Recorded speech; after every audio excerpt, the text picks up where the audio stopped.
Hi guys. It's been a little while. Life's been chaotic. Um, I'm making this video. Hopefully it won't be too long. I wanted to make it because I was inspired um, by a couple of things I've seen and a couple of things I've heard.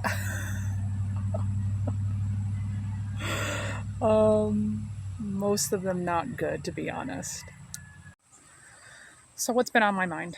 Um, I went. It was a number of things. I went for a walk in the park not too long ago, and I was with my family, and we were walking around, like doing the little mile track, and I saw something that I've seen before: the homelessness.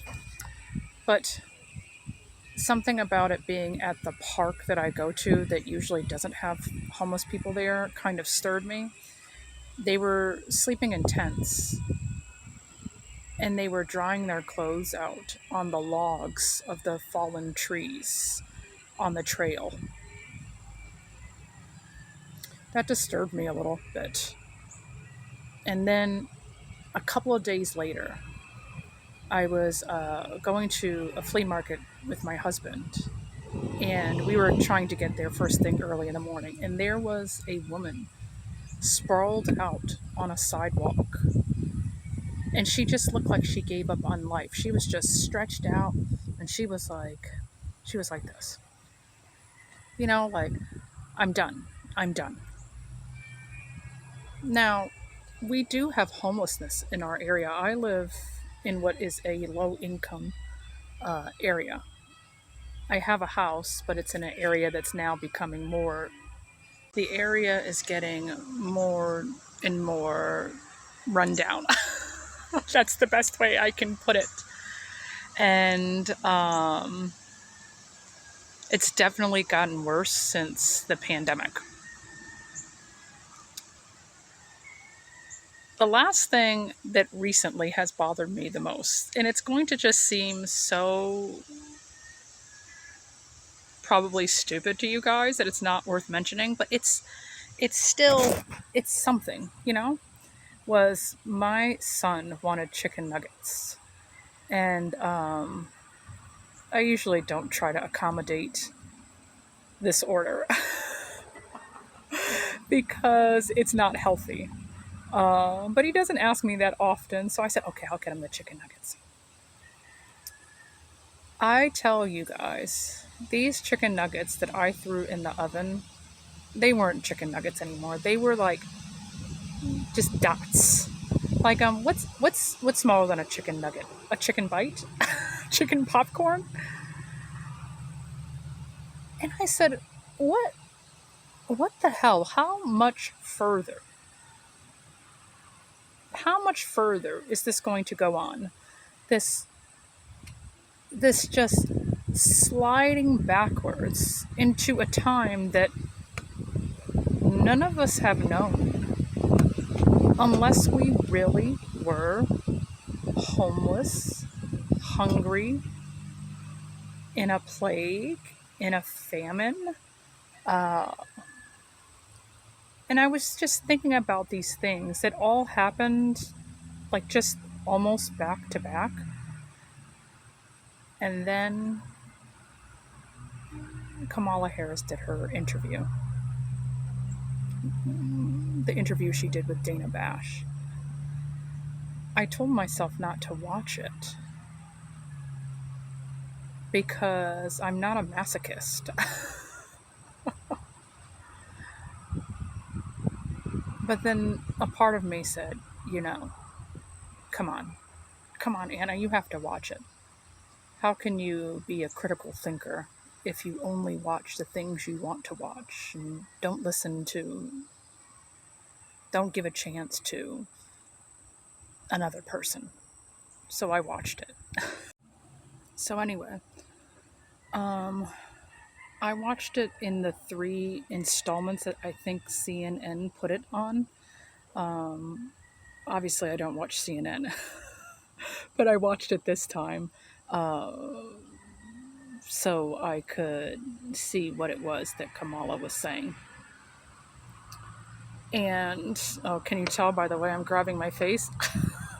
What was that painting? The oh, was it called the scream? That's what I felt like, the scream.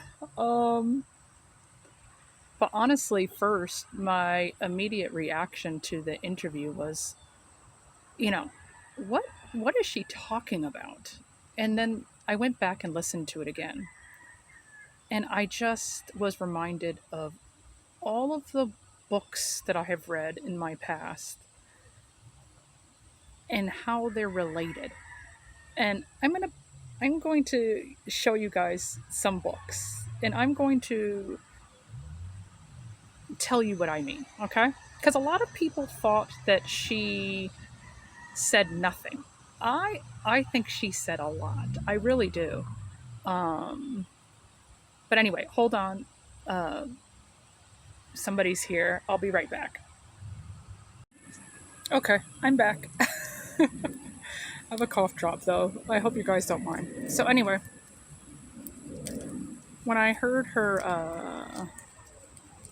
interview, the first thing I noticed, which is what I know a lot of people noticed, is that she was very hunched down, which I thought was pretty bad. I actually have scoliosis, and she was hunched more than I hunch, which wasn't a good look. But looks aside, um, the things that she was saying really, I, I don't think inspired a lot of people to reflect on her nicely, uh, and feel inspired to want to be in her corner. We're not talking about the people that are going to just vote for her no matter what. I'm talking about people that are undecided, or people that are just might change their mind. See, like I said, what I've been seeing lately is a lot of homelessness.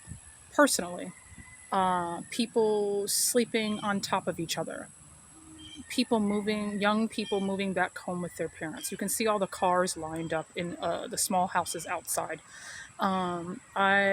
People that can't afford groceries. I can't afford my groceries. People that are getting smaller portions of food. People that can't eat. People that are living in public parks now. People that are going to get evicted from their homes that they've had for many years because they can't afford the new property taxes of the overinflated housing market. Um, Student loan crisis, unemployment that has been disguised for statistical purposes to not exist. That was the overestimated um, employment stats that came out recently. And all these things are going on, never mind the various wars that we are going into debt for. So all of this stuff is going on, and clearly people want help, and they're saying so on like every platform that they can get their hands on. And so if someone was going to be a leader, they would need to make people feel as if there is a remedy for those issues. They would actually need to listen to the people. They would need to know how that feels. And that's why I bring up the books. And let's not forget about the censorship that is going on in high profile cases, but also just regular people. I know I personally have been subject to censorship. I don't need to get into it right now because those who have done it and those who are currently doing it, they know who they are. And I know who they are. um, I find it funny. I really do. But anyway, these books remind me of what is going on in our country, in the United States of America, if you're listening and you're not here, and how we're supposed to just ignore what's going on until, I guess, after the election is over. So I'll just name some books. These are books that I recalled as she was speaking. Okay, let's start with Fahrenheit 451. Censorship. George Orwell's 1984. Many things. Censorship. Censorship and how loyal one must be to their government. How much Kool-Aid someone must drink to not be punished. This is one of my favorites. I read it a couple of years ago. Tender is the flesh. Suppression. The Giver. Sensory deprivation. If one is not connected with their senses and they're deprived long enough, then they will lose their memory of what their senses were. The Master and Margarita. Censorship. Suppression. Lack of expression. And then Frederick Douglass. There's a piece in here. It's right at the end when Frederick Douglass, I think it's before he's going to get his freedom, and he has learned a trade. I think it was caulking, but I can be wrong. During these leisure times, those old notions about freedom would steal over me again, when in Mr. Garden's employment I was kept in such a perpetual whirl of excitement. I could think of nothing scarcely but my life. In thinking of my life, I almost forgot my liberty. I have observed this in my experience of slavery, that whenever my condition was improved, instead of increasing my contentment, it only increased my desire to be free and set me to thinking of plans to gain my freedom. I have found that to make a contented slave, it is necessary to make a thoughtless one. It is necessary to darken his moral and mental vision, and as far as possible, to annihilate the power of reason. He must be able to detect no inconsistencies in slavery. He must be made to feel that slavery is right, and he can be brought to that only when he ceases to be a man. I thought that was powerful. And then there's one more book. It's a children's book. Those are all adult books except for The Giver. That's a YA book. But all these characters in these books went through things that we are going through right now. And a lot of those things we're not even allowed to vocalize that we're going through, or else, someone's telling us to be quiet. Someone's turning off our social media. Someone's not giving us a job. Someone's firing us from a job. We're not moving up in society. We're not getting money.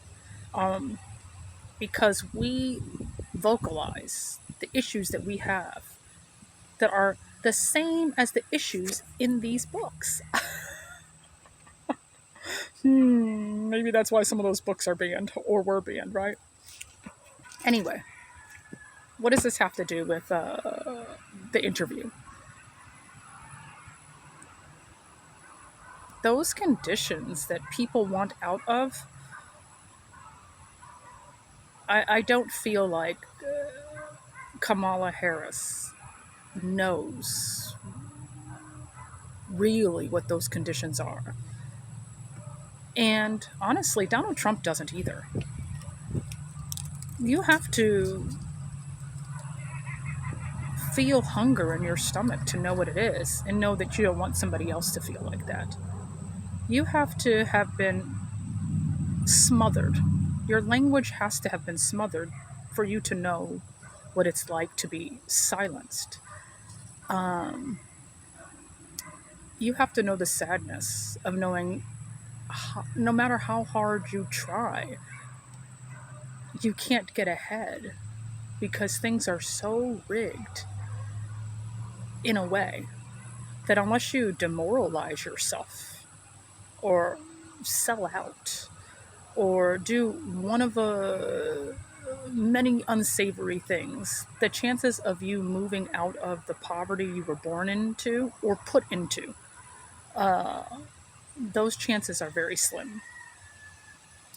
So when someone speaks, whether it's Donald Trump, but this time it was Kamala Harris, and they speak as they know, we, the people that listen, that go through these things, we know that that person has no clue.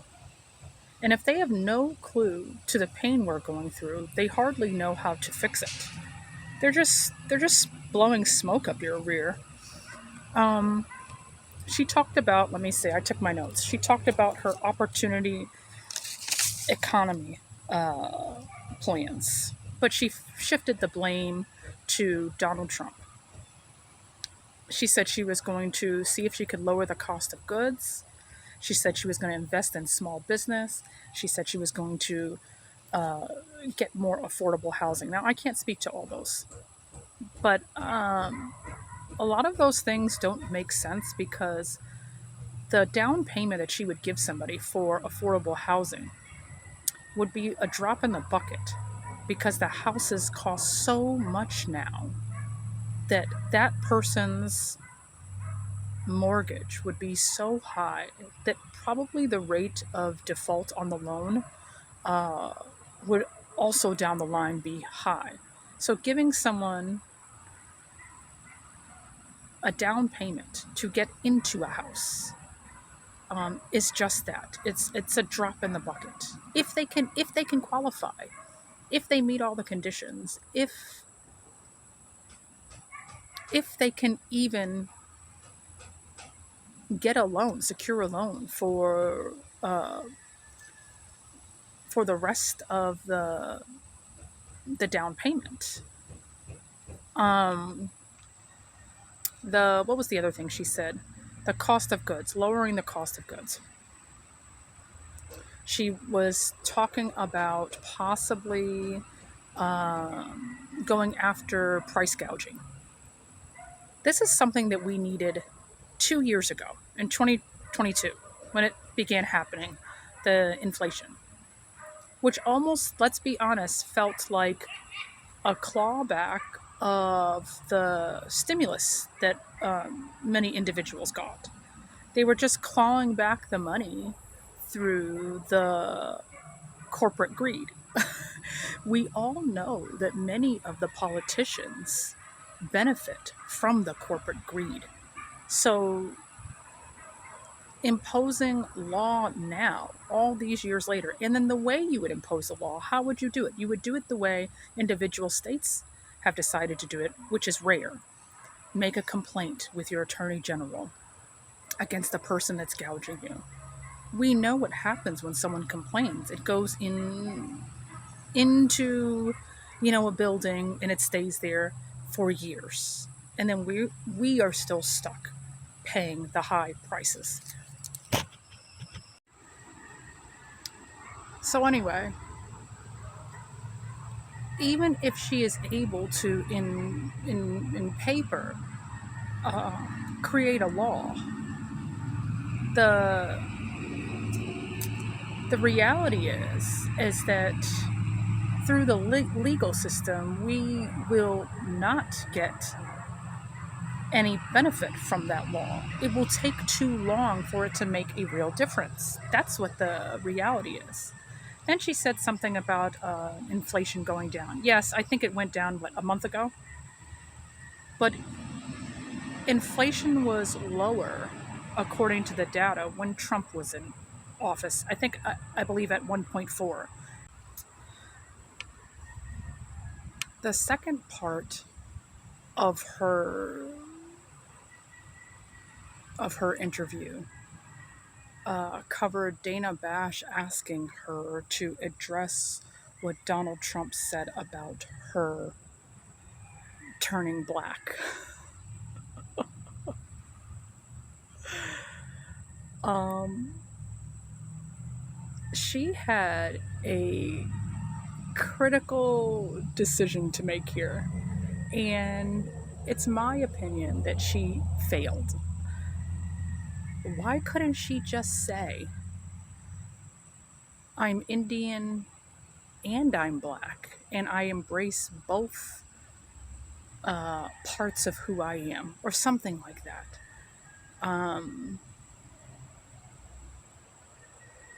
why did she evade the question and shift it back to Donald Trump to say basically that he was playing the same old book, and she was acting as if she was going to be the better person, and just not even bother with addressing him.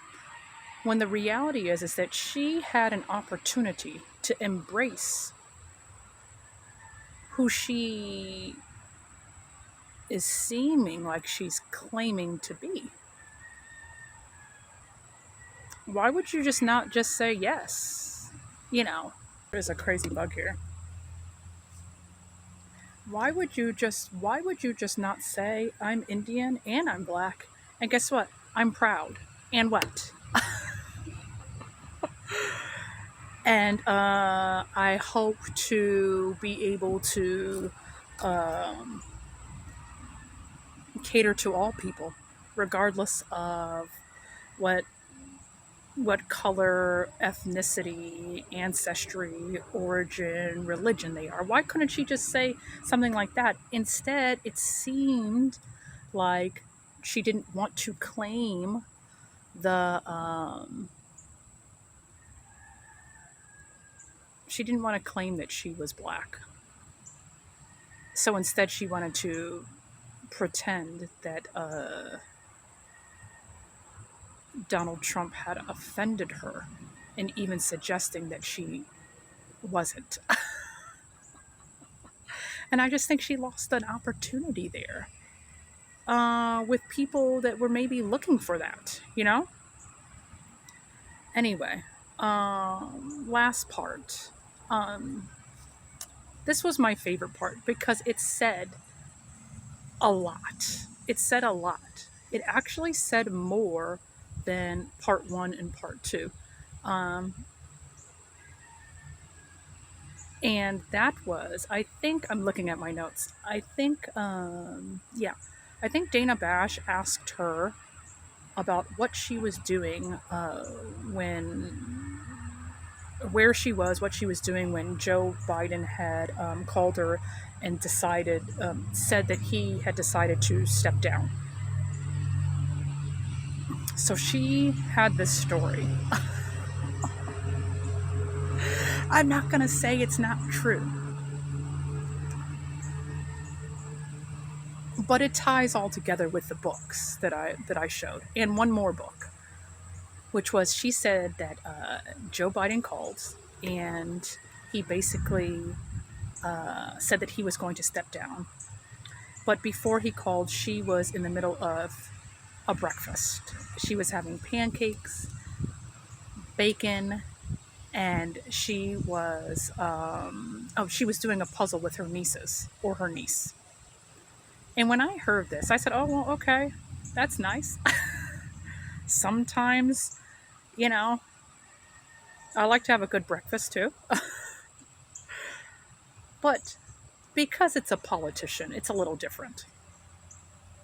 Because it came at the time that was perfectly timed at the end of the interview, and Dana Bash didn't ask really difficult questions. You have to look at it in a different light. So I started thinking pancakes, nice and warm, bacon sizzling, uh, puzzles. What do? You put pieces together. You unite. She's doing it with her nieces, putting the pieces together. And then after she gives us that imagery, and after she said over and over again, I think she was saying, my values don't change. Now remember, just like in songs, just like in poetry, I use this device. I think it's called anaphora. When you repeat a line over and over again, or a variation of a line, to really emphasize what it is you're trying to say. Um, Sometimes people do this in church too, and in various speaking situations. But she was really doing it here a lot. She was doing it more than I would suggest that you should do it in a poem. At least switch it up a little bit. But she was doing that. She was giving us the imagery of the hot, sizzling, warm breakfast. And then Dana Bash, like, puts the little cherry on top with the picture of her niece. And I'm not saying I don't believe that Kamala doesn't love her niece. I'm sure she does. And that she was very proud of herself and happy that her niece was in attendance of that event. The photograph was of the niece with the pigtails in the back looking at her, I guess it was her aunt, Kamala, uh, speak at the DNC. What was funny to me was the the imagery there, also the analogies, the young woman to older, young girl to older woman. Oh, young girl looks up, actually physically looks up to older woman. Aspiration, um, the the looking to the future, the looking up to someone. Yeah, girl to woman. It was a lot, and it was just laid all out at the end of that interview, and that's what made me think, wow, she told us nothing about what was going to help us, but basically told us about food that we can't afford and about aspirations that her family will probably get to live up to, but our families won't. I know she's talked about hope and dreams, and I have two poems for that. And Emily Dickinson and Langston Hughes. That's all I'm going to say. Go read those two poems. And if they don't match what she's saying, you know all of the answers you need to know. But after I finished listening to that, I mean, it reminded me of one last book. And this is a children's book. This book. You guys remember this book? The True Story of the Three Little Pigs. I loved that book when I was younger, because it was when we were actually allowed to use our critical thinking skills without being punished. I'm not saying Kamala is a wolf, although I'm sure many people think that. What I'm saying is, in this book, the story is told by the wolf. And we are allowed, through this kid's book, to doubt that he's telling the truth. And in the book, he claims that he really wasn't trying to hurt the pigs.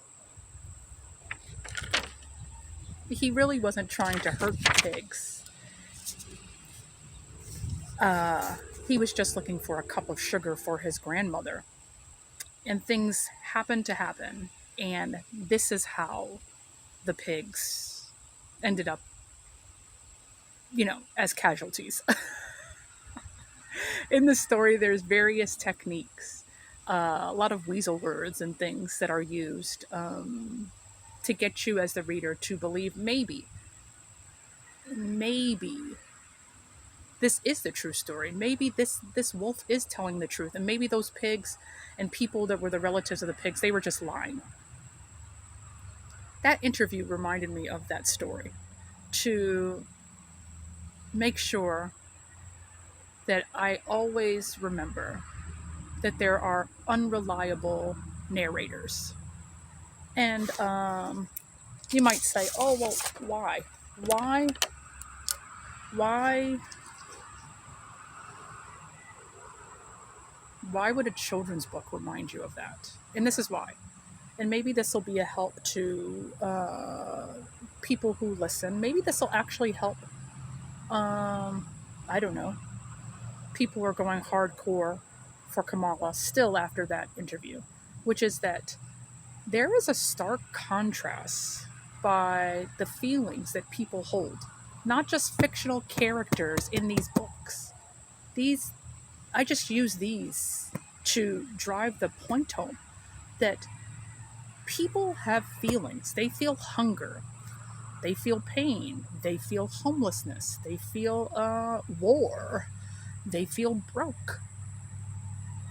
And the strategy that she had was not working, because how she intends to help people still was not really revealed.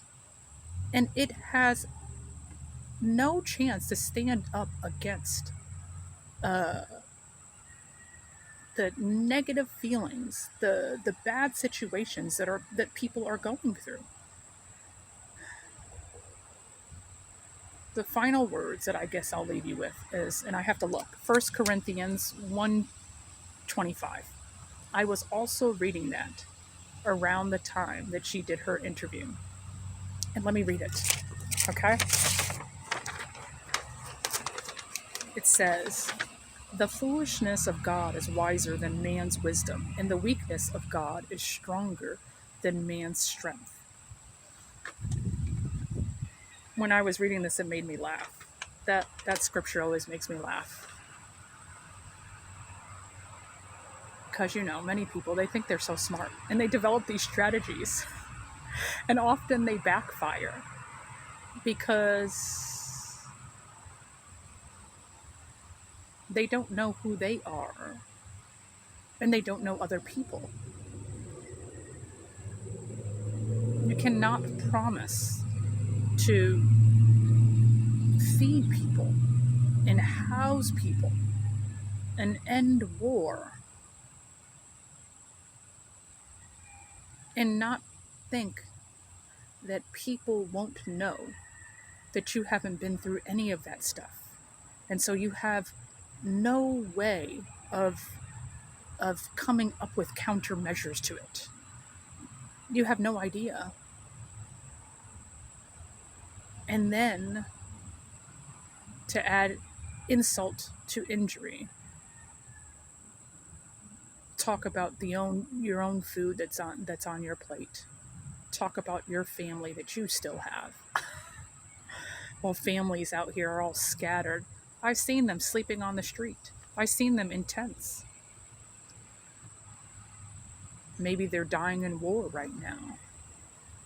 That was not inspiring. It reminded me of the foolishness of God is wiser than man's wisdom, and the weakness of God is stronger than man's strength.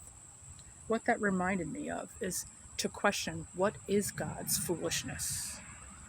And what is God's weakness? What do we think? What do we as people think God's foolishness is? And what do we think his weakness is? And if that is wiser and stronger than us, then maybe we should utilize that. Do you know what it is? What came to me, what was kind of downloaded into my mind, was God's foolishness is his mercy, and God's weakness is his love. His mercy and his love are stronger than us.